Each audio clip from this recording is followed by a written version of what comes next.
All right, let's go ahead and look at this one here. What is the most specific name of this quadrilateral? Well, let's see.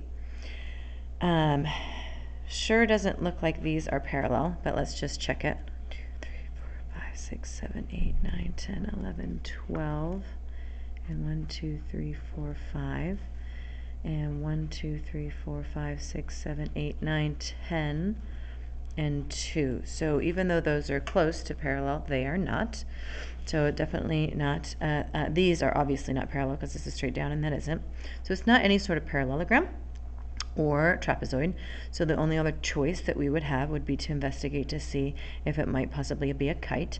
So we can look at that, and we have, let's see, 1, 2, 3, 4, 5, 6, 7, 8, 9, 10, and 2. So far, these two triangles are looking congruent to each other, which would make these two sides equal to each other. And then let's just check this. 1, 2, 3, 4, 5, 6, 7, 8, 9, 10, 11, 12, 13. This is 13. So we need to figure out what that is using our Pythagorean theorem of 5 squared plus 12 squared gives you 169. So when you square root that, you do get 13. So this is a kite. Now, if I had checked to see all of the other facts and then it was still not a kite here, my evidence would be that nothing is parallel and that we do not have two consecutive sides. So I would demonstrate that I had different slopes here. I would say like what these slopes were, what these slopes were, and then I would again show that these are not equal to each other or these were not equal to each other. That's if it ended up not being a kite. So my evidence sometimes is to prove that something is not. So for the evidence in this case, let's go ahead and put some letters here. A, B, C, and D. We have that AB is equal to 13 and BC is equal to 13.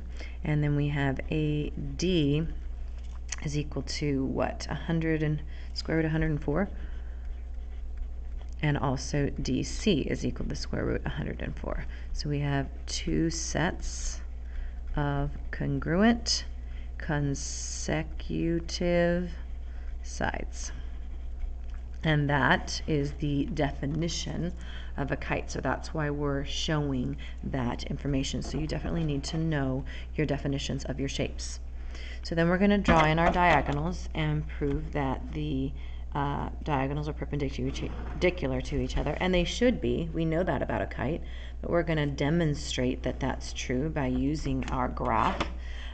So what we have here, so we're going to prove that the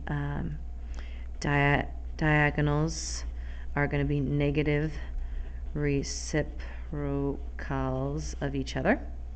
And so we check that out and we say, all right, let's make a nice little triangle going here. So I can get the slope 1, 2, 3, 4, 5, 6, 7, 8. And 1, 2, 3, 4, 5, 6, 7, 8, 9, 10, 11, 12. So that would be negative 8 over 12, which is really negative 2/3. And so that was AC, the slope of AC. And then we also want the slope of BD.